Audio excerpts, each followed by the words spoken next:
Welcome back. This is the video tutorial for Wabash Cannonball. Great song about an old train that actually never existed, but is still really fun to think about. We are going to make use of our circle pattern again from our C chord to F to G7 and back to C. So before we dive into the chord patterns, let's zoom on in and review those chords and that pattern. For this song, you will need your C chord, which I make by putting my ring finger on the 3rd fret of the A string. Sounds like that. Then I'm going to move from C to F. Now notice my pointer and my middle are sort of hovering above the fretboard here because my pointer finger is going to find the 2nd fret of the E string, and then my middle finger is going to reach over to the 2nd fret of the G string. That's the one that's closest to me. It's going to sound like that. And then from this F chord, I'm going to leave my pointer finger here to move to the G7 chord. It's already where it needs to be. All I have to do is move my middle finger over one string to the 2nd fret of C, and then tuck my ring finger onto the 2nd fret of the A string. Remember, A string is the one that's closest to the floor. So it sounds like this.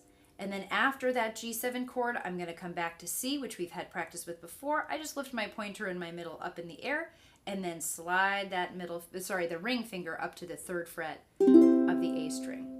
And this is what we call the circle pattern, because I'm just moving in a circle from C, once again to F, leave the pointer finger, swing the other fingers around, G7, and back to C. So again, make sure you're familiar with that pattern before you move on.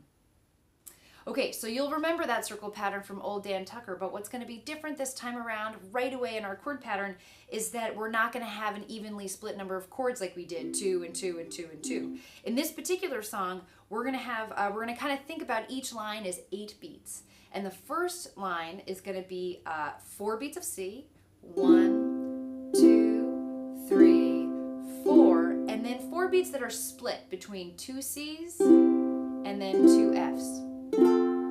That's one way to think about it. Kind of a little bit easier than thinking about 6 Cs and 2 Fs. You want to kind of think about it in two different groups. So we've got C at the beginning, we switch to F at the end of the line, and then we switch right to G7, where we're going to have 4 beats of G7. 1, 2, 3, 4, and then same thing. We're going to split our next group of 4 between 2 G7s and 2 Cs. And then we're right back where we started, and we'll start the pattern again. So all together it's going to sound like this. Here's the first line. 1, 2, starting on C. 1, 2, 3, 4. Now 2 and 2. 1, 2, switch to F, then right to G7. 1, 2, 3, 4. 2 and 2. 1, 2, back to C. Let's try it again. C. 2, 3, 4. 1, 2, switch to F, then right to G7. 1, 2, 3, 4. 1, 2, back to C. Here are the words. Listen to the jingle, to the rumble, and switch the roar, and switch as she flies along the woodlands, over hills and by, switch the shore. Hear the mighty rush of the engine, hear the old conductor switch squall. Switch, she rumbles through the jungles, the Wabash Cannon switch ball.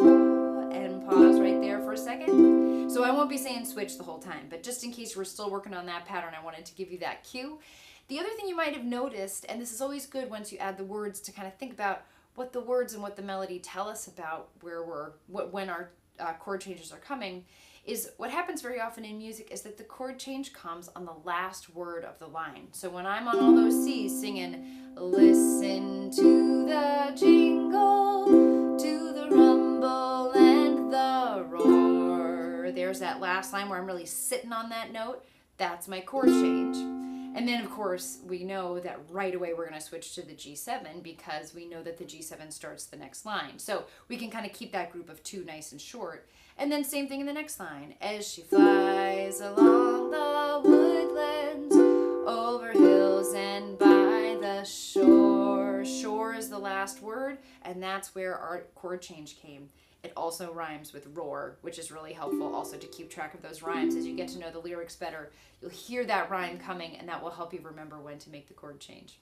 Sometimes you can also listen to the melody. When I sing, hear the mighty rush of the engine, hear the old conductor's squall. When I get to that last word and I'm still singing, I'm singing the note, but I'm still playing my C chord, squall, that does not sound good. So that's also a cue that the melody is trying to tell us, oh, you gotta switch over.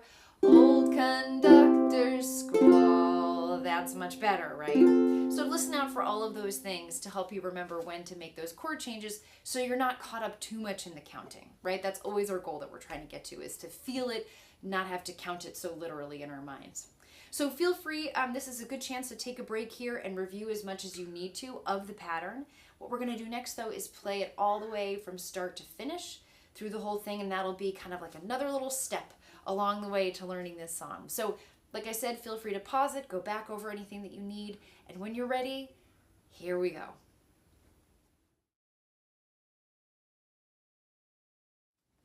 All right, from the top of Wabash Cannonball, I'm going to start on my C chord. I've got 4 of those just to kind of get me grounded in the rhythm of this song, and then we'll dive right into the chorus, followed by verse 1, back to the chorus, verse 2, and back to the chorus one more time.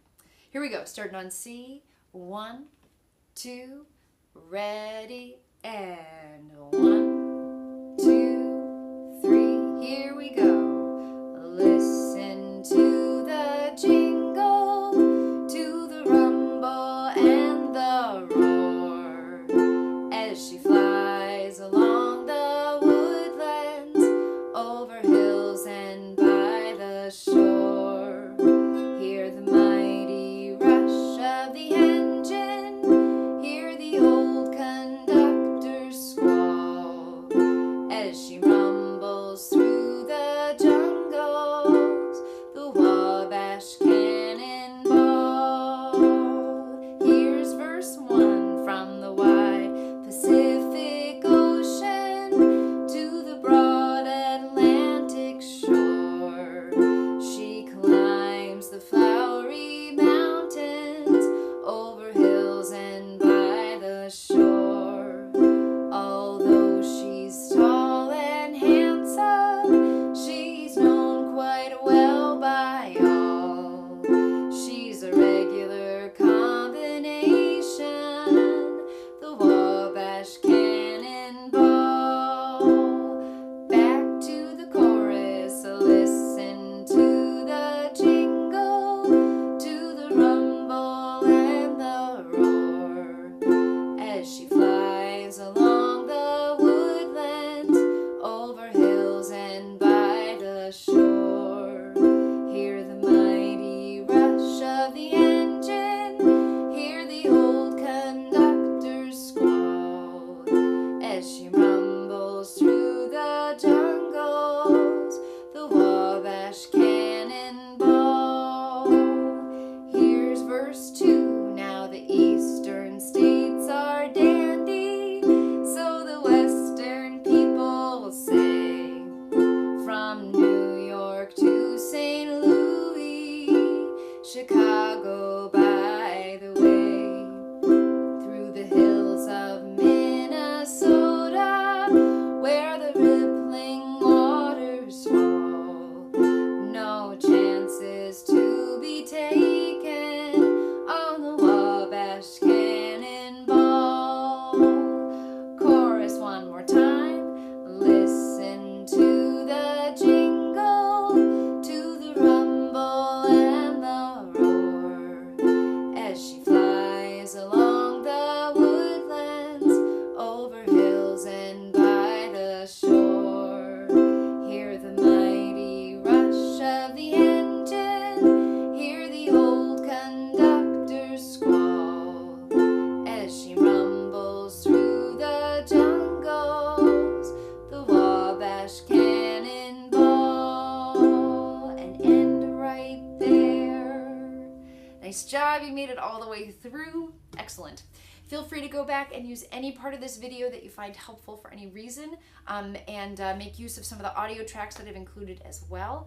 And as always, also to try to practice the song a little bit without the audio, without the video, just to help you really know that song from the inside out, as I like to say, because that's part of where we're going, right? We want to just be able to sit down and play these songs. So give yourself a challenge. I bet you know it better than you think you do. Enjoy your practice, and I'll see you in the next video.